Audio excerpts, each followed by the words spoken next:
This is Karen with NewClevelandRadio.net, and it is time for Care Notes from Cheirshed Companions and Doug Wilber. Wow, it's been a while, Doug, since we've been together.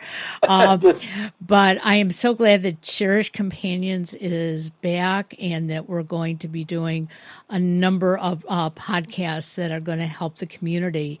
And today we're talking about family caregiver burnout. And I know I understand it, you understand it, and your guest, Erin Pfenning, who's the Director of Client and Care Services, is very aware of it. So I'm going to let you take the stage and get us started. Sure. It has been a long time since we've been together. We've actually been doing podcasts, but we've been doing them internally, and I want to reach back to the community and talk about some of the things that are important in people's lives. But one of the things that I've found over time is that when I come into a family, what will oftentimes happen is I'm dealing with an emergency, and more often than not, the emergency is because whoever was the family caregiver has hit a wall. That wall could be physical. Sometimes that family caregiver is physically exhausted or has gotten sick themselves because they've been caring for a partner or a parent. Or it could be that they've hit a wall because just all the things that are going on with that parent has become emotionally overwhelming. And so when we get in there, it's not too late, but it's almost too late. I mean, people are completely burned out.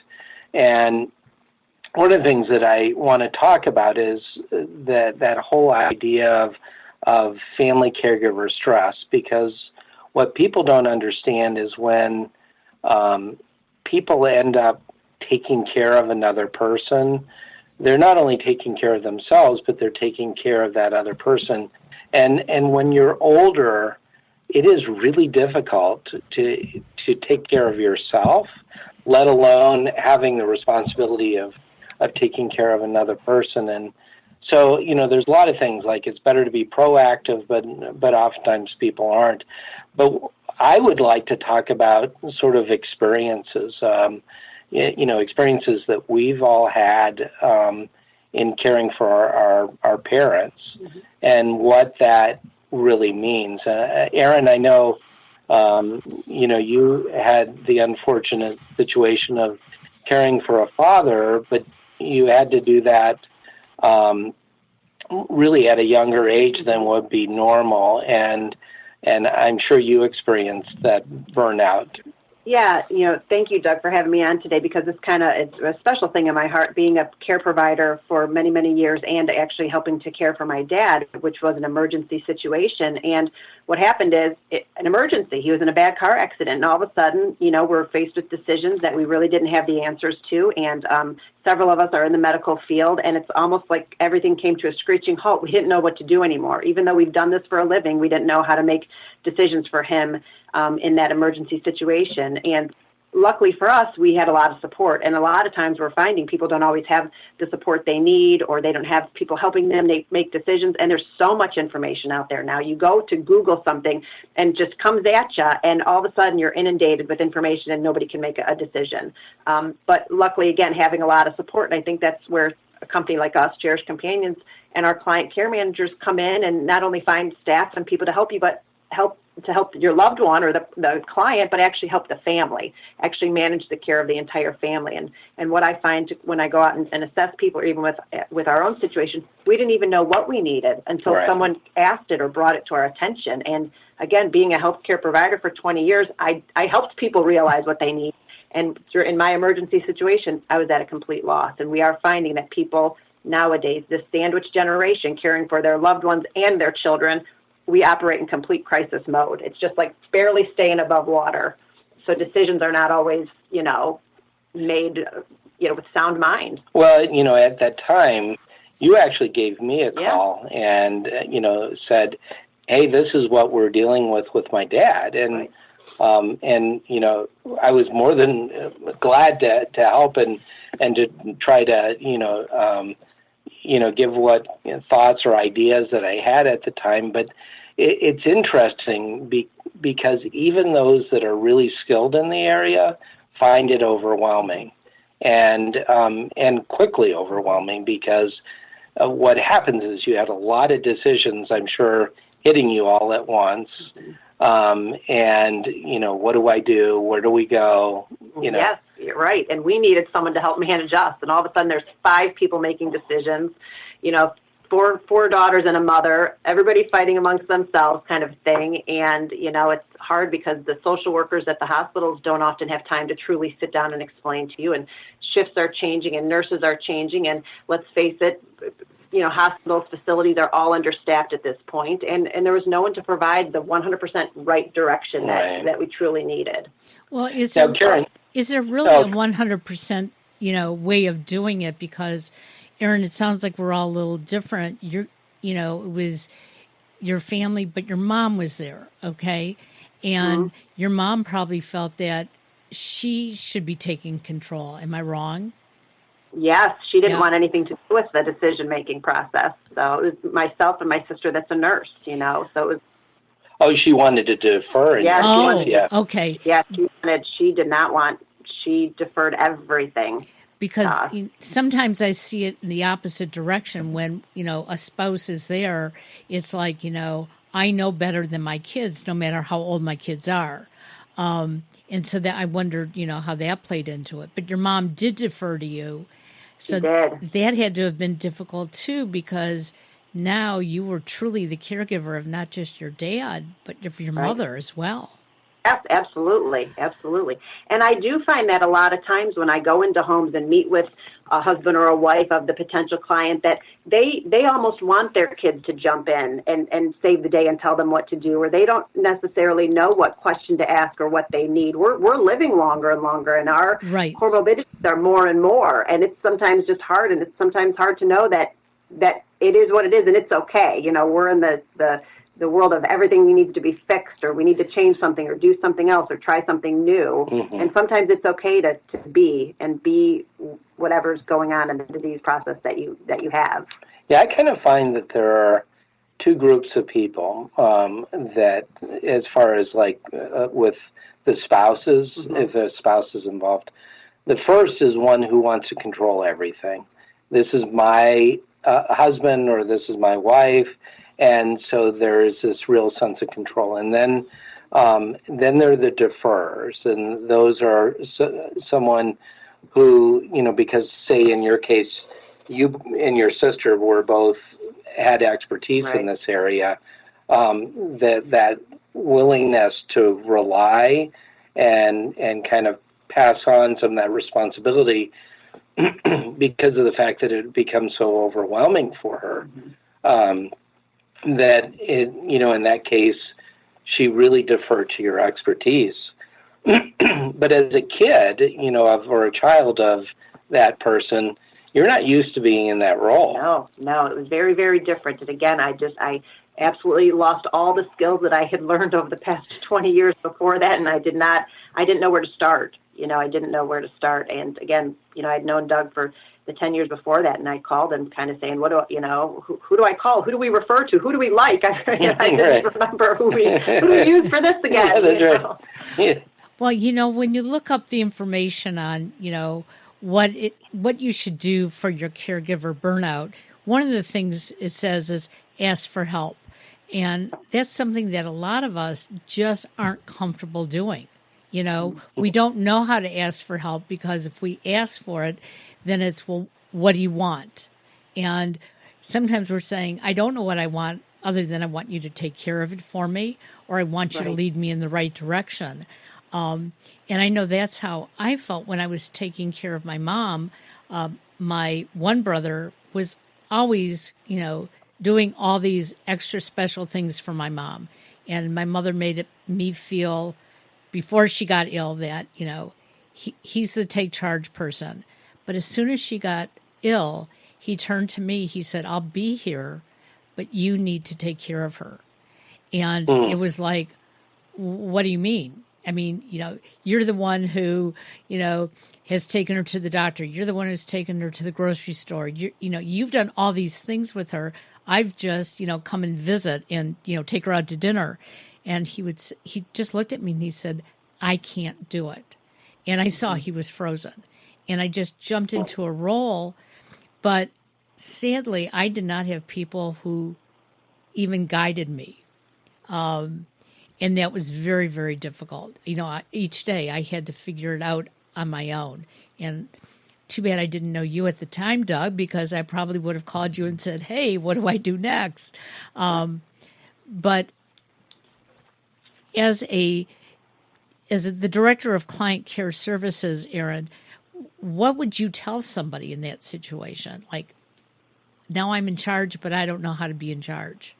Yeah, well, you know what? That's why I'm so in awe by our client care managers and kind of how we're able to help is because they've all have some sort of experience, strength, and hope to share with our clients that are struggling through this. It's easy for someone on the outside to say, here's what you need to do, but it's not our loved one. Just like I said, going through it with my dad, I wasn't able to really, help make decisions, but it was so scary. Just knowing you're not alone, I think is half of the battle, and having resources available. I've sat with our client care managers for days where I'm in awe that they're looking up and researching for the families to help so they can help their loved one, having, again, that support system to offer help before you even know that you need help. A lot of times, like I said, people don't know what they need. It's their first time. It's their first time caring for a loved one. And when people are so burned out, especially this generation of, driving our kids to practices, 30 times a week and it's travel sports, and then our parents living longer and sicker and not enough care givers in the world to take care of everybody that needs it, it's most important to find a good company that you believe in, that you trust, that will do that for you. In my past life as an administrator of facility, I would spend hours and hours talking with families that never moved their loved one in, but they just needed some sort of guidance on where to go and what to do, whether it be the dementia disease process or just navigating through the health system. If you don't have an advocate or someone that knows it, it's so difficult. Absolutely. And that's one of the I think, most important things is realizing that you can't do it on your own. You really, really need to have other people as resources, as support, and it's the ones that try to be the superhero, take everything on, do all the research, do everything that will really hit a wall, that proverbial wall I said before, and will be in big trouble at some point in time in this whole caregiving process. It was funny because when I was caring for my own mom, and she had been at my place, and she had dementia, and as she was progressing, initially when she just had kind of the early stages, it was relatively easy to take care of her because she could be on her own without any danger or serious issues. But at a point in time, the time that I could be away shortened up, and I couldn't be away for very long without worrying about her. Right. So she probably would have been fine, but in my mind, I kept on saying, I have to get back, I have to get back. And I hear this, or I talk to individuals all the time, where that fear or that thought in their head of I have to get back, is always present. So they can't go to the store without worrying about being at the store too long, or go to, the hardware store or having a cup of coffee with someone. All of those things require, time away, and yet you're feeling guilty, you're feeling worry. And that adds significant stress throughout the whole process, because you're always thinking, I have to be back. Well, what we ended up having to do was make a schedule, almost like a business. We had a schedule of days between us. My mom was not on the schedule, And we would, because you needed a day off, you needed that permission from the others to say, you're off today. You don't have to think about what's going on with Dad. Your day is off today, because you needed that permission to not feel guilty, like to go enjoy your children, to go enjoy your friends. So that's what we did. We came up with a schedule and proceeded that way. One of the things, I read an article, and I'll just, it was actually an internet article. It was Signs of Caregiver Burnout and How to Prevent It, put out by Vitus. And they had 14 warning signs of caregiver burnout. I'd like to read those because I think they're actually pretty good. One is lack of energy. Another one is overwhelming fatigue, sleep problems, changes in eating habits of the caregiver, weight loss or gain, a feeling of hopelessness, withdrawing from or losing interest in activities you once enjoyed, neglecting your own physical and emotional needs, feeling like caregiving is controlling your life, becoming unusually impatient, irritable, or argumentative with the person you're caring for, that kind of getting angry at the individual for no fault of their own, anxiety about the future, depression, mood swings, difficulty coping with everyday things, headaches, stomach aches, and other physical problems, and lowered resistance and kind of getting ill frequently, the caregiver themselves. Those are actually things that I've seen, and I'm sure, Erin, you've seen those things as well. Can you think of anyone where some of that had actually popped up? Yeah, I'm helping a family right now, and 3 children are involved, and Dad's changing, and it's been very hard for them to face the changes that Dad's going through, and they've experienced death with their mother, but it was very different, and everybody's pointing fingers at each other, who's doing this and not doing enough, and they're exhausted, to the point where, I said to him the other day, I said, you need to remember and enjoy your dad and what's still left, because there's still so much to enjoy, and not continue to worry about what's happened or what's going to happen. Let's enjoy today and now with him. And he had this sigh of relief, like, oh, I don't have, you know what I mean? It doesn't have to be a crisis. We can just take one day at a time, because we don't know. And he's calmed down, and talked to him the next day. He was very calm, like almost relieved, like, hey, I can enjoy my dad. Like, people need to be told that we don't have to worry about every single little thing, that we can just still enjoy a conversation. Let us do the caregiving. That's why we're there. You enjoy the visiting. Well, and I also think it depends on how comfortable you are with the caregiving. And as I've shared with Doug in the past, the caregiving my mother had during the day hours was fantastic.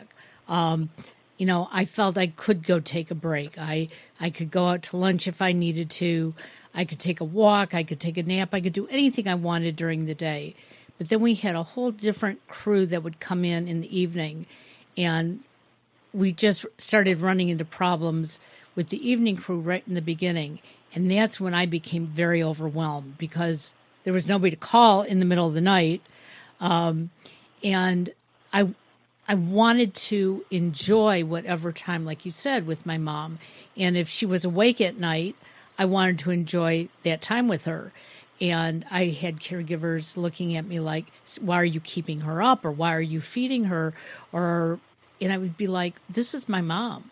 I'm allowed to do what I need to do. And I think that's important for caregivers to understand as well, that this is your time as well with that person. And you need to learn how to enjoy it as well. Definitely. If I hadn't enjoyed those hours, if I would have thought of it all as just work, trying to help keep her comfortable, I don't think I could have so many wonderful memories that we created together. Mm-hmm. Yep, we've never, I never thought I'd be in a situation where, I'd be laying on the floor with my dad because he kept falling, and that was the easiest place for him to be, was on the floor. And so that's what I did. I laid down on the floor next to him for hours, and just that's where we were, and it was okay. Yeah, absolutely. Yeah, each family has a different story and a different situation that they're dealing with. And one of the things that's really important is that you kind of figure out what's right for you. That's one of the glories of home care, is because we can tailor it to individual needs. And that's one of the reasons that I founded the company, is because when you base it on the individual family and their needs, like some families we go in, or what situations, and all that person needs is one day a week where they can get away, they can have a cup of coffee, go grocery shopping and not worry. And our caregiver helps that individual to be able to do that. And that's enough to keep that burnout from happening. Other people, they're 85 years old, and there's no way they can do the total care part that is involved, say, in a hospice situation, where someone has to be turned and given care. And as much as that person would love to do that for their family member, physically it would probably kill them to do it. They might try to do it, but physically they wouldn't be able to do it. Right. And, within the last month, I've had a situation where, two things happened. One is I went into a family, and literally the caregiving had become so overwhelming for one of the daughters that she was doing everything for her family member, and family member ended up getting sick, going into the hospital, and the woman tried to commit suicide. That is how extreme the pressure can get on a caregiver. I've never had anyone else, with a situation like that, but that's how bad it had become, is that this poor woman despaired of life, that she wasn't able to do it. And I went into another, and this was a situation where it was a wife, and she's grieving what's going on with her husband, and he had severe chronic issues, diabetes, heart failure, other issues, and she just couldn't care for him anymore. She just didn't have the capacity physically to do it, because she herself had physical needs, and she's in tears because she didn't know how she was going to do it.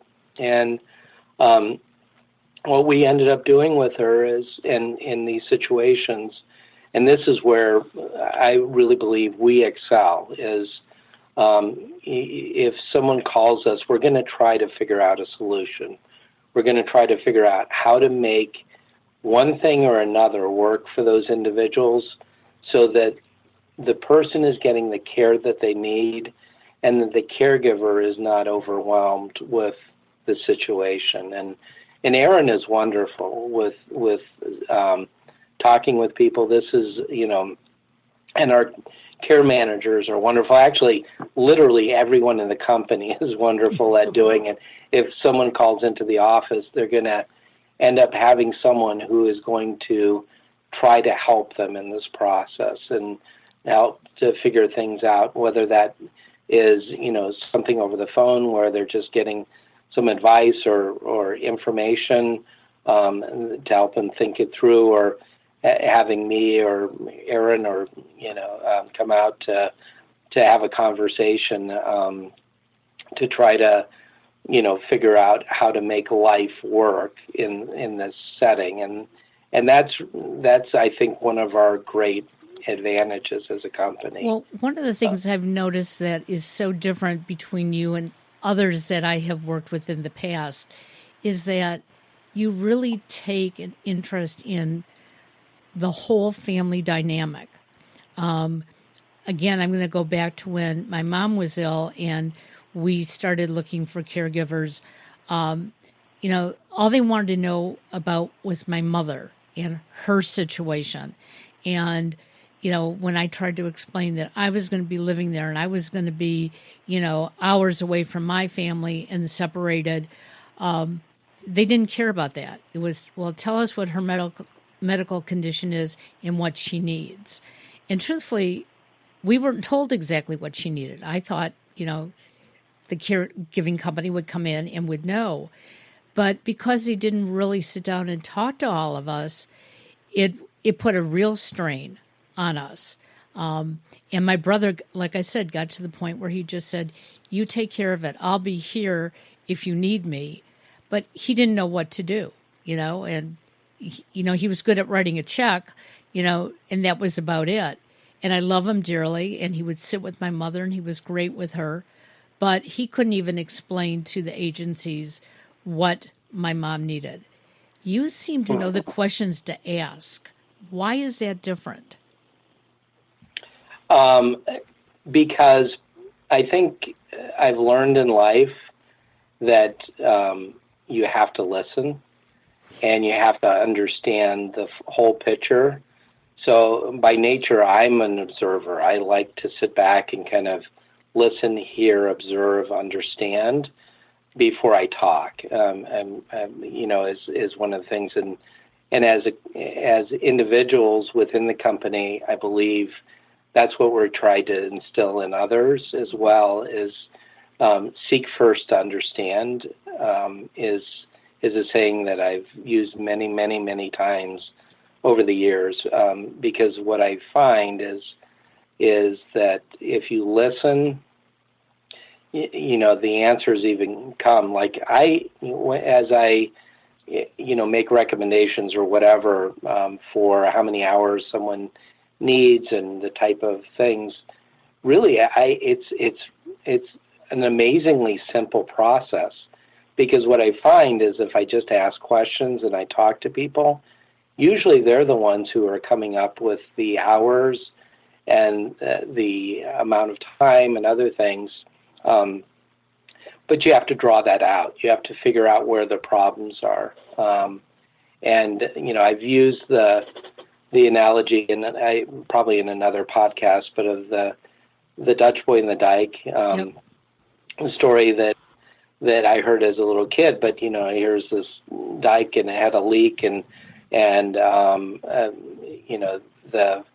little Dutch boy is walking by and he sees the leak and he says, "Oh my gosh, this whole thing's going to come down," and sticks his finger in the hole, and he keeps that whole wall intact. The town is not knowing where the boy is, and eventually find him the next day. He stayed there all night with his finger in the hole in the dike, and it ended up that he saved the town, and they celebrated that. But what we really do is kind of try to figure out where's the gap, where's the hole, what's going to be that thing that keeps this wall intact, and or this family intact, or this person able to do what they need to do, and we're able to figure it out, and that's the big thing, is we're just helping people to figure that thing out. But I think part of the thing with caregiver burnout, and we'll help people with that process. That's one of the things that, as you say, I think we're good at doing. But one of the things that I think people have to realize themselves is they can't do it all themselves, and that's one of the themes that I'm hearing with this. Is that Erin, you had mentioned that you knew that you needed to reach out. Right. Yeah. People need permission though to take a break in this day and age. It seems like needs permission to be off. And what's neat I love about Cherished Companions is there's always someone answering the phone, someone on the other line. For our caregivers to call if they need help, if they're at a client that need help, or for the families to call. There's always someone that can talk you through sometimes. And we find a lot of times with caregivers that are caring for their own loved ones or ours, they just truly need someone to listen. It becomes a very lonely job. You think as a mother, when you're raising kids, you go to mommy and me groups and mommy coffee in the library. When you're an older adult, there isn't that stuff to do. You do become somewhat isolated when you're caring for someone that can't get out of the home, that can't do what they've once done. You lose your friends, your social group changes. So people, they need to feel a part of something. And I think that Cherished Companions creates a community. We often get phone calls from people. It's really that they don't need much. They just want to talk to someone. They know, right. Their client care manager they call to check in with, or they want to call their caregiver, or, our caregivers just want to know that they are doing a good job. And even home caregivers, they need to know that once in a while. They need that pat on the back that, they're doing a good job and be acknowledged, because it's not an easy job. No, I think that, the home caregiver also needs to be able to delegate, not only seek for advice, but also delegate to others, because when, again, that idea that I have to do everything, we don't want to take in any way the control away from a person to be able to kind of be in charge of their loved one. Whatever that is, but you can delegate the tasks and just kind of be setting the agenda. And by delegating, you're not getting exhausted personally. You're allowing other people to do that work, and I think that can make a big difference in that individual's life, because without the delegation, you're literally taking on everything. With that. And as I mentioned before, I think especially this is true with that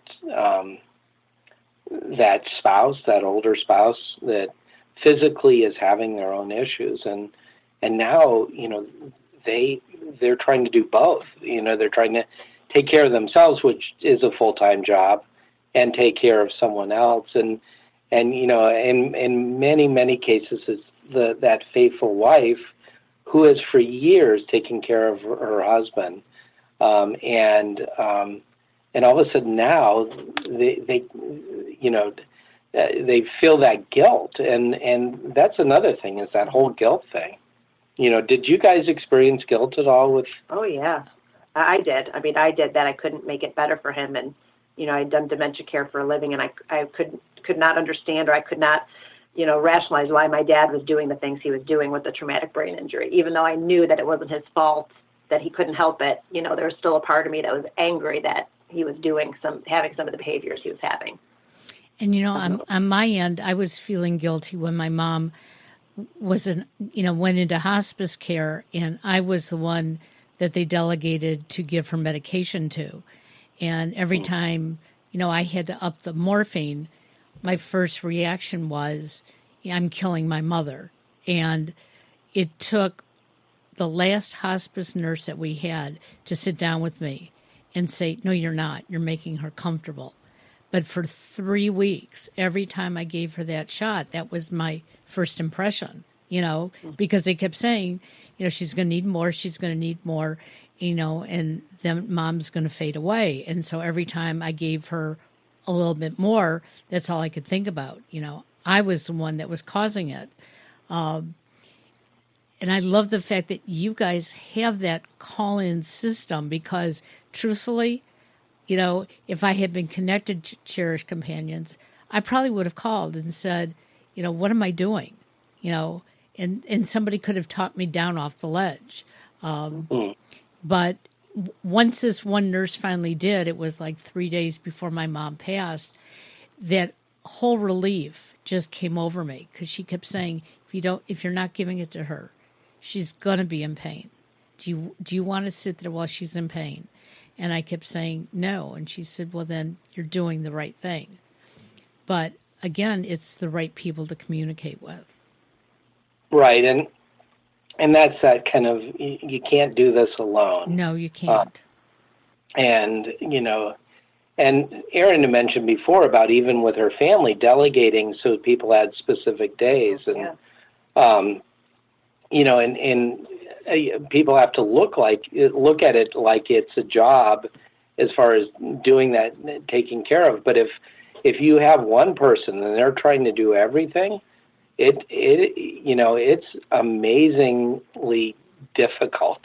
I mean, it's traumatic. It's a pressure that is just no person should have to do it on their own. And I think if one of the things I tried to figure out before was, why would anyone put their family members into a facility? And one of the things I think facilities do oftentimes is they make you feel like, if you just put them in here, you don't have to worry about anything, which isn't true. It's right. Just, so you know. But it's that sense of, I'm not in this by myself, and kind of bringing that relief. And one of the things is that we offer that ability to have a partnership in helping out to prevent some of that. And again, there are other things I think people need to get involved in with other people that have it, like your example of the morphine. So many people have that same sense, and if they've ever had to give their family member, well, until you were kind of given that understanding from the hospice nurse, well, you're dealing with all this anxiety and right. guilt on top of grief of what's going on with your parent in your case, and other things, and that's probably the best way for us to leave this today, is to understand that you can't do this on your own, and at least you need to reach out to others, and we're one of those others that people can reach out to if they want to. We are literally a phone call away. So, and I will give that phone number. It's 440-484-5390, just in case someone really is in a tough situation. And we'll make sure that phone number is also in the description of today's show. So if you didn't get it, it'll be there, easy for you to call. And just know that, burnout is real, and let's help each other so that we don't have to face that alone. Well, I want to thank you guys for your input and opening your lives. Yeah. So thank you. Have a great day, and thank you very much. We'll be in touch. All right. Take care.